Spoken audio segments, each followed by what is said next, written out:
Hi friends, तो आज देखने वाले हैं हम लोग कि फीवर के कंडीशन कौन सी एंटीबायोटिक का यूज़ करा जाता है या फिर फीवर में हम लोग कौन कौन से एंटीबायोटिक यूज़ करते हैं। तो इसी के बारे में बताने वाला हूँ कि कौन कौन एंटीबायोटिक दिया जाता है। ठीक है, तो उससे पहले हमें जानना होगा कि फ़ीवर होता क्या चीज़ है। ठीक है ना।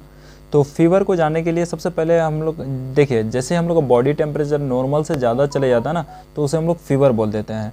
तो नॉर्मल जो बॉडी टेम्परेचर होता है, ऐसे अगर हम लोग थर्मामीटर से नापते हैं उसको, तो 98.6 फ़ारेनहाइट जो होता है वो नॉर्मल बॉडी टेम्परेचर होता है। ठीक, यानी उसे फीवर नहीं बोला जाता है, वो उतना रहता है। ठीक, लेकिन वहीं पे अगर 99.5 फ़ारेनहाइट से ज़्यादा हो जाता है तो उस कंडीशन को फीवर बोल देते हैं। जैसे कि हो सकता है 100 डिग्री या फिर 101 फ़ारेनहाइट, ठीक है ना। तो इतना होता है तो उसे फीवर कह देते हैं। ठीक, तो उससे पहले हम लोग जान लेते हैं कि फीवर होता क्या चीज़ है। ठीक है ना, या फिर किस किस कंडीशन में फीवर हो सकता है, तो उसको मैं बताने वाला हूँ।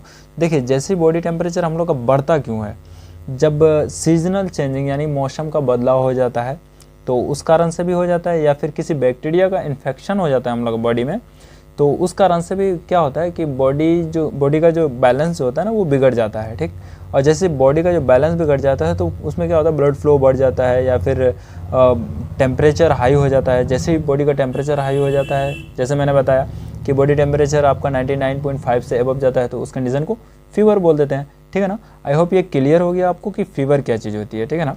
तो इस कंडीशन में जो एंटीबायोटिक यूज़ करते हैं तो उसको बताने वाले हैं हम लोग। ठीक, तो फीवर जो बढ़ता है तो उसको फीवर को कम करने के लिए हम लोग एंटीबायोटिक्स मेडिसिन यूज़ करते हैं। जैसे कि हो गया पैरासीटामोल, हो गया कालपोल, हो गया ब्रांड नेम से कालपोल आता है, उसके बाद पैराजेसिक नाम से आता है, डोलो आता है। ठीक है, तो इसका मैं सेपरेट वीडियो बना चुका हूँ, आपको लिंक डिस्क्रिप्शन में मिल जाएगा। ठीक है, तो हम लोग देखने वाले हैं कि कौन कौन से एंटीबायोटिक यूज़ करते हैं फीवर के कंडीशन में। तो उससे पहले हम लोग को ना जानना पड़ेगा कि एंटीबायोटिक जो यूज़ करता है ना, तो वो डिजीज़ के अकॉर्डिंग करता है कि कौन सा डिजीज़ हुआ है, तो उस डिजीज़ के अनुसार ही एंटीबायोटिक को दिया जाता है। ठीक, तो पहले जान लेते हैं हम लोग कि कौन कौन से ऐसे डिजीज़ है जिसमें कि फ़ीवर बढ़ जाता है। ऐसे तो बहुत सारी डिजीज़ हैं जहाँ पे आपका फ़ीवर बढ़ जाता है, लेकिन यहाँ पे कुछ कॉमन डिजीज़ को लिया हूँ मैंने।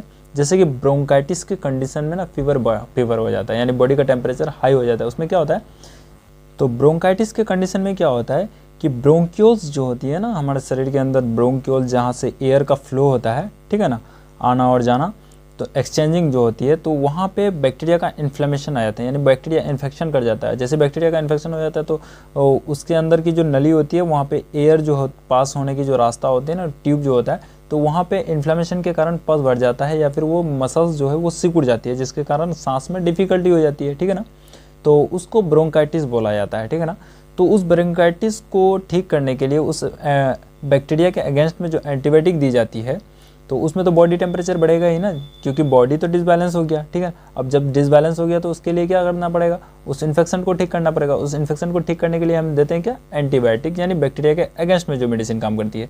तो उसमें आपको एजिथ्रोमाइसिन दे सकता है या फिर एमोक्सिसिलिन और पोटासियम क्लोविलेंट नेट जो आता है, तो वो मेडिसिन दे सकता है। तो दोनों में से कोई एक एंटीबायोटिक चूज करके दिया जा सकता है ब्रोंकाइटिस के कंडीशन में। जब फीवर बढ़ जाता है तो फीवर के लिए उसके साथ साथ फिर पैरासीटामोल दे देगा। ठीक है ना। उसी के साथ दूसरा डिजीज़ देख लेते हैं, जैसे टॉन्सिलाइटिस हो गया। टॉन्सिलाइटिस में क्या होता है कि टॉन्सिल के अंदर इन्फेक्शन आ जाती है, यानी इन्फ्लेमेशन आ जाता है। ठीक है ना, तो टॉन्सिल के अंदर जब किसी बैक्टीरिया का इन्फेक्शन आ जाता है तो उस कंडीशन में क्या होता है, टॉन्सिल फूल जाता है। ठीक है, और टॉन्सिल में स्वेलिंग वगैरह आ जाती है। तो जैसे स्वेलिंग आ जाती है तो उस कंडीशन में भी फीवर जो है, बॉडी का टेम्परेचर बढ़ जाता है। जब बॉडी का टेम्परेचर बढ़ जाता है तो उस कंडीशन में जो एंटीबायोटिक यूज़ करता है, तो वो पहला हो जाता है एजिथ्रोमाइसिन, और दूसरा जो है वो सेफ्ट्रेक्सन और साल्बेक्टम का कम्बिनेशन में, जैसे कि मोनोसेफ एसबी आता है। ठीक है ना, तो दोनों में से कोई एक एंटीबायोटिक चूज़ किया जा सकता है, वो डॉक्टर के अपने एक्सपीरियंस के अकॉर्डिंग वो दिया जा सकता है। ठीक है ना, चाहे वो एजिथ्रोमाइसिन दे या फिर नहीं तो एंटीबायोटिक के तौर पर आपको मोनोसेफ एसबी दे। ठीक है ना, तो दोनों में से कोई एक एंटीबायोटिक दे देगा। ठीक, अब नेक्स्ट देख लेते हैं डिजीज़, वो लेरिंजाइटिस। ठीक है ना, देखिए लेरिंजाइटिस में क्या होता है कि लेरिंग्स जो होती है ना, तो वहाँ पे इन्फ्लेमेशन आ जाती है, किसी बैक्टीरिया के कारण इन्फेक्शन आ जाता है। और जैसे ही बैक्टीरिया के कारण इन्फेक्शन आएगी तो उस इन्फेक्शन के कारण बॉडी डिसबैलेंस होगा, और बॉडी जैसे डिसबैलेंस होगा तो फीवर तो ऑटोमेटिकली बढ़ेगा। जैसे फीवर हो गया तो उस कंडीशन में जो एंटीबायोटिक यूज़ करते हैं तो उसमें एजिथ्रोमाइसिन भी करा जा सकता है, और इसमें भी सेम जिस तरह से टॉन्सिलाइटिस में करते हैं साल्बेक्टम और सेफ्ट्रेक्सन का कॉम्बिनेशन, या फिर एजिथ्रोमाइसिन, दोनों में से कोई एक एंटीबायोटिक दिया जा सकता है। ठीक है ना, मोनोसेफ एसबी दे या फिर एजिसिप 500 दे। देखिए एजिसिप जैसे मैंने बोला तो वो एजिसिप एक ब्रांड का कंपनी का दिया हुआ नाम है, लेकिन उसके अंदर की मेडिसिन की अगर मैं बात करूँ ना तो वो आपको एजिथ्रोमाइसिन ही मिलेगा, ठीक है ना।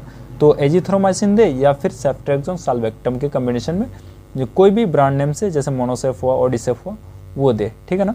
तो लेनिंजाइटिस की कंडीशन में और उसके साथ साथ फीवर जो बढ़ जाता है तो उसको कम करने के लिए एंटीपायरेटिक्स पैरासीटामोल दे, ठीक है ना। उसके बाद नेक्स्ट जो डिजीज़ है वो है आपका ओटाइटिस मीडिया, ठीक। ओटाइटिस मीडिया में क्या होता है कि कान के अंदर इन्फेक्शन आ जाती है, इन्फ्लेमेशन आ जाता है, वो बैक्टीरिया के कारण ही होता है, ठीक है ना।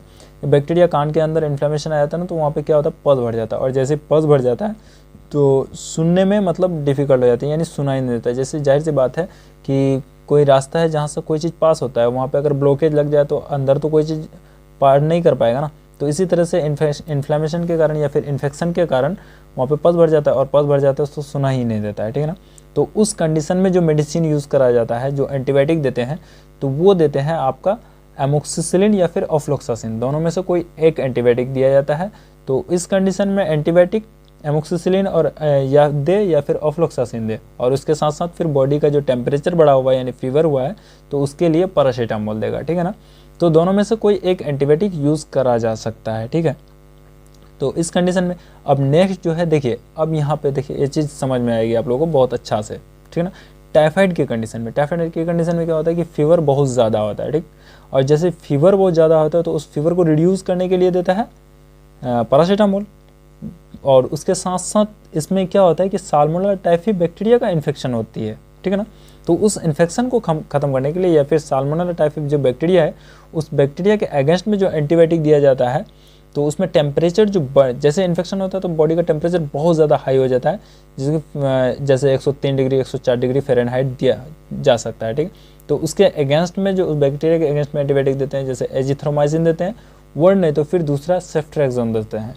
तो दोनों में से कोई एक एंटीबायोटिक दिया जा सकता है, चाहे वो एजिथ्रोमाइसिन दे या फिर नहीं तो जॉन जैसी ब्रांड नेम है और उसके अंदर की अगर मेडिसिन की बात करें सेफ्ट्रेक्सोन दे, ठीक है।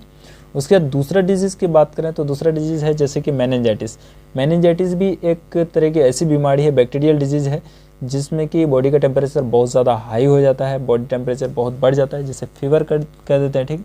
तो उस कंडीशन में जो एंटीबायोटिक यूज़ किया जाता है, तो पहले समझ लेते हैं मेनिंजाइटिस होता है क्या। देखिए मेनिंजाइटिस में क्या होता है कि ब्रेन जो होता है, ब्रेन और स्पाइनल कॉर्ड जो है ना, तो वो एक मेम्ब्रेन से ढका हुआ रहता है, यानी प्रोटेक्टिव लेयर होता है, जिससे पैरामीटर, आर्कनोइड और ड्यूरामीटर ये 3 लेयर का बना होता है, जिससे कि ब्रेन का मतलब सुरक्षित रहे। तो उस लेयर के अंदर या फिर उस मेम्ब्रेन में इन्फ्लेमेशन, बैक्टीरिया का इन्फेक्शन हो जाता है, और जैसे बैक्टीरिया का इन्फेक्शन जो हो जाता है तो वहाँ पे बॉडी का टेम्परेचर बहुत ज़्यादा हाई हो जाता है, ठीक। तो उस कंडीशन में जो एंटीबायोटिक यूज़ करते हैं तो वो हो सकता है मोनोसेफ एसबी यूज़ करते हैं, जैसे कि सेफ्ट्रेक्सोन और साल्वेक्टम का कॉम्बिनेशन, और दूसरा जो है वो कैल्वम 1.2 ग्राम यूज़ करा जाता है, ठीक है। तो दोनों में से कोई एक एंटीबायोटिक यूज़ करा जाएगा, और उसके साथ साथ सिम्टोमेटिक ड्रेस जैसे कि फीवर अगर हो गया तो उस फीवर को रिड्यूस करने के लिए पैरासीटामोल का यूज़ करा जाता है, ठीक है ना। अब जो नेक्स्ट मेडिसिन है या फिर नेक्स्ट डिजीज़ की अगर बात किया जाए तो वो जो है आपका urinary tract infection. Urinary tract infection में जो बैक्टीरिया के अगेंस्ट में होता है, यानी बैक्टीरिया ही इन्फेक्शन करता है। तो उसमें क्या होता है कि जैसे यूरिटर हुआ, यानी कि किडनी से लेकर के जहाँ तक मतलब पास आउट होता है यूरिन, तो उसका जो रास्ता होता है जैसे कि यूरेटर हो गया, ठीक। यूरेटर में किसी बैक्टीरिया के कारण अगर इन्फ्लेमेशन आता है या फिर इन्फेक्शन कर जाता है वहाँ पे, तो वहाँ पे स्वेलिंग वगैरह आ जाती है, या फिर यूरिनरी ब्लैडर में किसी बैक्टीरिया के इन्फेक्शन कर जाता है, या फिर उसके नीचे की बात किया जाए जैसे यूरेथ्रा हुआ, तो यूरेथ्रा में अगर किसी तरह का इन्फ्लेमेशन आ जाता है या फिर कोई बैक्टीरिया का इन्फेक्शन हो जाता है तो उस कंडीशन को क्या बोलते हैं, यूरिनरी ट्रैक्ट इन्फेक्शन। तो तीनों की कंडीशन में या तीनों जगह जो इन्फ्लेमेशन आ जाती है तो उस तीनों में से कहीं भी आ जाए तो उसे यूरिनरी ट्रैक्ट इन्फेक्शन बोला जाता है। तो उस कंडीशन में भी बॉडी डिसबैलेंस होती है, और बॉडी जैसे डिसबैलेंस होती है तो वहाँ पे टेम्परेचर बढ़ जाता है, ठीक है। तो जैसे टेम्परेचर बढ़ जाता है तो उसके लिए तो पैरासीटामोल देता है, लेकिन एंटीबायोटिक की अगर बात किया जाए तो उसमें पेप्रासिलिन और टेजोबैक्टम का कॉम्बिनेशन में जो मेडिसिन आती है, ठीक, उसको देते हैं। और दूसरा एंटीबायोटिक की अगर बात किया जाए तो वो नॉरफ्लॉक्सासिन दिया जाता है, ठीक। तो दोनों में से कोई एक एंटीबायोटिक दिया जाता है। आई होप कि ये चीज़ क्लियर हो गया आप लोग का। कि कौन सी कंडीशन में कौन सा एंटीबायोटिक दिया जाता है। देखिए एंटीबायोटिक जो दिया जाता है, एंटीबायोटिक का मतलब क्या होता है कि बैक्टीरिया का अगेंस्ट में काम करना, यानी बैक्टीरिया के इन्फेक्शन के कारण जब बॉडी टेम्परेचर बढ़ जाए तो उसमें जो यूज़ करा जाता है एंटीबायोटिक, मैंने वो बताया कि ये चीज़ आपको क्लियर कराने के लिए कि कौन कौन सी कंडीशन में मतलब टेम्परेचर बढ़ता है और कौन कौन सी कंडीशन में एंटीबायोटिक यूज़ करा जाता है। देखिए इसके साथ साथ और भी कोई इन्फेक्शन होगा बैक्टीरिया का, तो मैंने कोई सिर्फ आप लोग को समझने के लिए ये बताया है कि ऐसे ये सब डिजीज़ होती है जिस डिजीज़ में टेम्परेचर बढ़ जाता है, और टेम्परेचर बढ़ जाता है तो एंटीपायरेटिक्स पैरासीटामोल दिया जाता है और कुछ एंटीबायोटिक यूज़ कराए जाते हैं। तो हो सकता है कि प्रॉब्लम कोई दूसरा हो तो उसके कंडीशन में उसके अकॉर्डिंग अलग एंटीबायोटिक यूज़ करा जाए, ठीक है। और उसके साथ सिम्टमेटिक, देखिए फीवर जो है वो एक सिम्टम है, ठीक। बॉडी डिसबैलेंस होगी तो फीवर ऑटोमेटिकली चढ़ेगा, जब फीवर चढ़ेगा तो उसके लिए एंटीबायोटिक्स पैरासीटामोल वगैरह का यूज़ करेंगे, ठीक है ना। आई होप कि ये चीज़ क्लियर हो गया और मुझे जहाँ तक समझ में आता है, ठीक है फ्रेंड्स। फिर मिलते हैं नेक्स्ट वीडियो में।